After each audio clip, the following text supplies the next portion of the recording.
3 minutes ago, in a packed House Judiciary Committee hearing room with 17 cameras capturing every moment, FBI Director Kash Patel's 8-month deception about the Epstein files collapsed in spectacular fashion. The man who destroyed him wasn't a Democratic opponent. It was Jim Jordan, the Republican chairman who had defended Patel through every scandal, every controversy, every accusation of corruption. Jordan looked directly at Patel and asked the one question the FBI director had been desperately avoiding. "Where are the Epstein files, Director Patel? You promised this committee. You promised the American people. You said 90 days. It's been 8 months. Where are they?" The reaction was instant and unmistakable. Patel's face drained of color, his jaw clenched. His right hand, and this detail matters, moved instinctively to the edge of the table. Career FBI watchers know this tell. When Patel lies, that hand moves. And it moved. What happened in the next 47 seconds would expose the biggest document cover-up in FBI history, shatter the alliance between Jordan and Patel, and reveal that the man Trump appointed to bring transparency to the Bureau had been actively bearing evidence about Jeffrey Epstein's criminal network. But the explosive part isn't just what Patel said, it's what Jim Jordan did. Because Jordan wasn't supposed to ask that question. As chairman, he was supposed to protect Patel with softball questions about FBI successes. That's how oversight hearings work when your party controls the White House. The chairman shields friendly witnesses. He gives them opportunities to look good. He runs interference against hostile questions from the minority, except something broke. And what broke wasn't just Patel's carefully constructed story, it was Jordan's willingness to be lied to. House Judiciary Committee, April 18, 2025, 2:47 p.m. The room was configured like any other oversight hearing.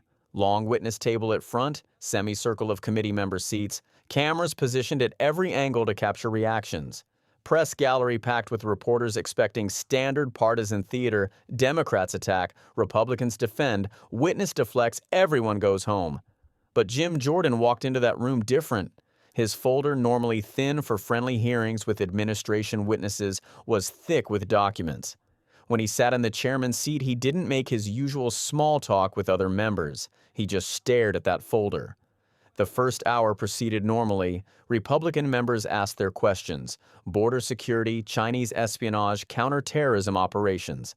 Patel delivered smooth, practiced answers. He smiled. He projected confidence. He gave friendly members exactly the sound bites they wanted for cable news. Democrats tried landing punches about FBI firings, suppressed investigations, the polygraph scandal. Patel deflected everything with bureaucratic precision: ongoing investigations, personnel matters, can't discuss in open session, the standard shields. Jordan sat quietly, barely asking anything, just watching Patel perform. Then at 2:47 p.m., everything changed. Director Patel, Jordan began, his Ohio accent carrying an edge nobody expected. "I want to talk about something you said to this committee 8 months ago." The room shifted. Reporters looked up from phones. Democratic members leaned forward, sensing blood. Republican members exchanged confused glances. This wasn't the script. Jordan opened his folder with deliberate slowness. He pulled out a single sheet of paper and held it up for cameras. "This is a transcript of your testimony before this committee on August 23rd. You remember that hearing?" Patel nodded, still composed. "Yes, Chairman." "Good, because I want to read something back to you." Jordan put on his reading glasses. That's when seasoned congressional watchers knew this was different. Jim Jordan almost never wears glasses during hearings. He prefers direct eye contact, plays to cameras, projects that every man image. The glasses meant precision. The glasses meant he was about to nail someone with their exact words. "You said, and I'm quoting directly, the FBI is committed to full transparency regarding the Jeffrey Epstein investigation. We will release all documents that are not subject to ongoing investigative restrictions within 90 days. The American people deserve to know the truth, and under my leadership, this FBI will deliver it." Jordan looked up over his glasses. The room went completely silent. "That was 8 months ago, Director Patel. 8 months. You said 90 days. He paused, letting tension build. "So I'm going to ask you a very simple question, and I want a very simple answer. Where are the Epstein files?" Every camera in that room zoomed in on Patel's face, and this is where everything started unraveling. Patel shifted in his seat. His confident posture, that lean-back, relaxed position disappeared. He sat up straighter, shoulders tense. Chairman Jordan, as I've explained in previous testimony, the document release process involves multiple federal agencies, complex classification reviews, and legal considerations that require— I didn't ask about the process. Jordan's voice cut through like a blade. Here's the thing, Jim Jordan never interrupts friendly witnesses. Never. He gives them room to talk, lets them build answers, helps them look good. That's how you protect allies. But he just cut Patel off mid-sentence. I asked where the files are. You said 90 days. It's been 240 days. That's not a process question, Director. That's a math question. Where are the files? Patel blinked. You could literally see him recalculating in real time. This wasn't supposed to happen. Jordan was supposed to be safe harbor, the friendly chairman who'd help him navigate rough waters.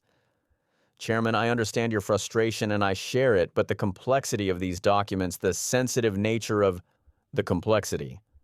Jordan pulled out another document.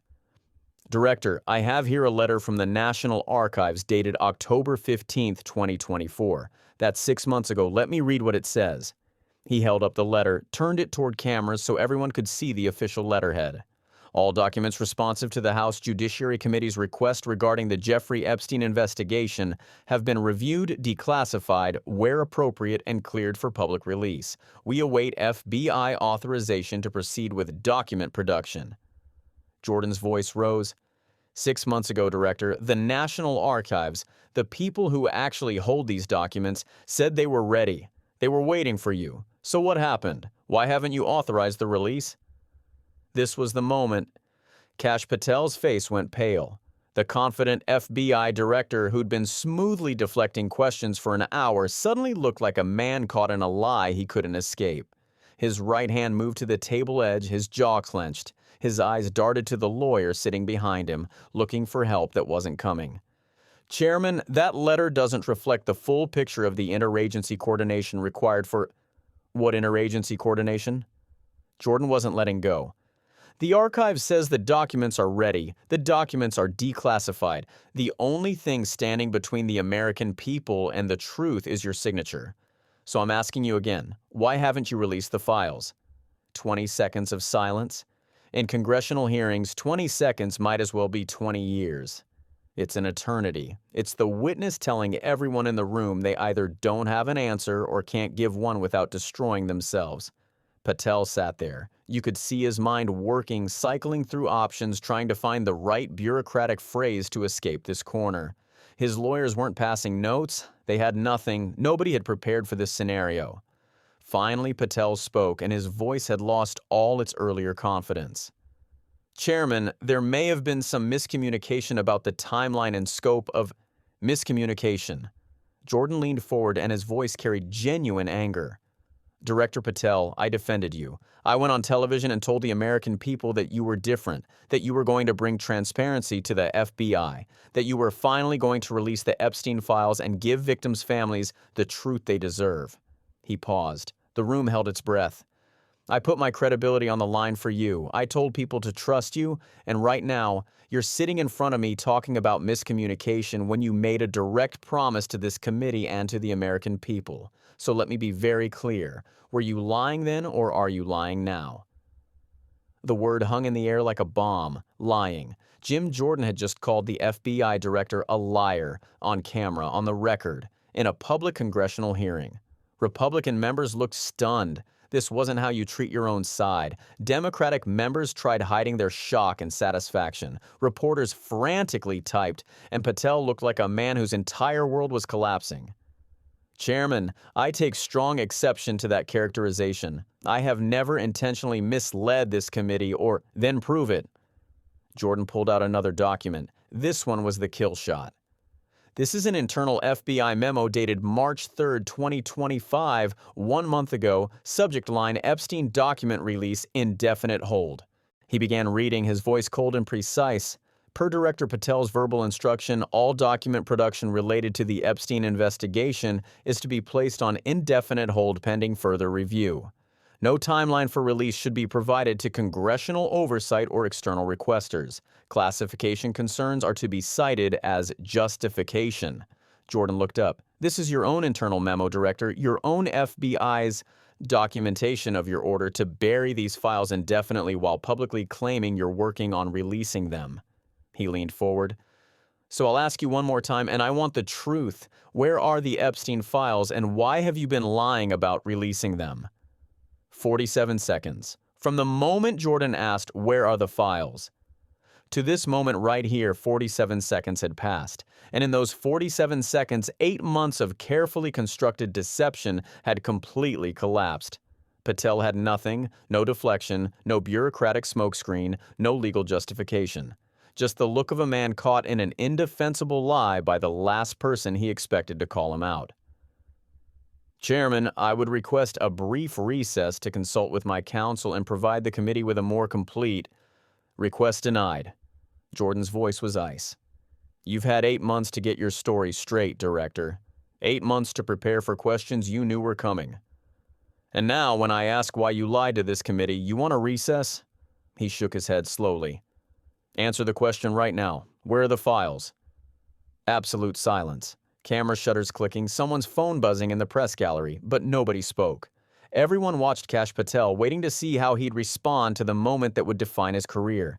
And Patel made the fatal mistake that destroyed him completely. He tried to pivot, change the subject, make this about partisan politics instead of documented lies. Chairman, I find it deeply concerning that there seems to be more interest in process questions about historical investigations than in the critical work the FBI is currently. Don't. Jordan's voice cut through like a razor. Don't you dare try to change the subject. Don't try to make this about Democrats or politics or anything else. This is about you, Director Patel. You sat in that chair 8 months ago and promised the American people they would see the Epstein files. You said 90 days. You lied. There was that word again, lied. You ordered your own staff to bury those documents indefinitely. You told them to cite classification concerns as a cover story. You deliberately deceived this committee, the American people and victims' families who deserve to know the truth about who was involved in Jeffrey Epstein's criminal enterprise. Jordan stood up, which almost never happens in these hearings. Standing up means you're not just asking questions anymore, you're making a statement. So here's what's going to happen, Director Patel. This committee is going to issue subpoenas, not requests, subpoenas, for every document related to the Epstein investigation. Every email about the release process, every memo about classification decisions, every communication between the FBI and the National Archives, everything. He picked up his gavel but didn't bang it yet. And if I find out you've been deliberately withholding these documents for political reasons, if I find out you've been protecting powerful people who should be investigated, if I find out you lied to this committee. He paused, looking directly at Patel. I will personally call for your resignation. I don't care who appointed you. I don't care whose side you're on. I don't care about politics. I care about the truth. And right now, Director Patel, you're not giving it to me. The hearing continued for another hour, but it didn't matter. Everyone knew what had just happened. Jim Jordan, the administration's most loyal defender, the Republican chairman who was supposed to protect Patel, had publicly accused the FBI director of lying about the Epstein files, threatened him with subpoenas, and called for his resignation. This wasn't partisan theater, this was genuine rupture. Within minutes, the clip was everywhere. Jim Jordan turns on Kash Patel was trending before the hearing even ended. Conservative media went into chaos. Some outlets tried spinning it as tough but fair oversight. Others started distancing themselves from Patel immediately. The hashtag where are the files hit 500,000 mentions in the first hour. And somewhere in FBI headquarters, Kash Patel was probably realizing that the person he thought was his greatest ally had just become his most dangerous enemy. But here's what makes this absolutely critical. Why did Jordan turn? What changed? The answer came later that evening. Multiple sources confirmed Jordan had been shown additional classified documents. Documents proving Patel hadn't just delayed the Epstein file release, he had actively buried evidence naming specific powerful individuals involved in Epstein's operation, people who should have been investigated, people being protected. Jim Jordan realized Patel hadn't just lied to Congress, he'd lied to Jordan personally, had used Jordan's credibility as a shield while deliberately covering up evidence the American people deserved to see. That's what broke the alliance, not partisan politics, not media pressure, personal betrayal. Jordan had defended Patel in good faith, believing the files would actually be released, and Patel had made him look like a fool. The question everyone's asking now: what happens next? Jordan gave Patel 48 hours to provide answers. 48 hours to explain the internal memo. 48 hours before subpoenas start flying. And here's the thing, Patel can't explain this away. The evidence is too clear. His own internal FBI memo contradicts everything he's said publicly. The National Archives letter proves files have been ready for 6 months, and Jordan's public accusation means there's no quiet resolution, no backroom deal, no way to make this disappear. Something fundamental broke today in that hearing room. The promise of transparency that Patel built his reputation on was exposed as a lie. The alliance between Jordan and Patel, the P,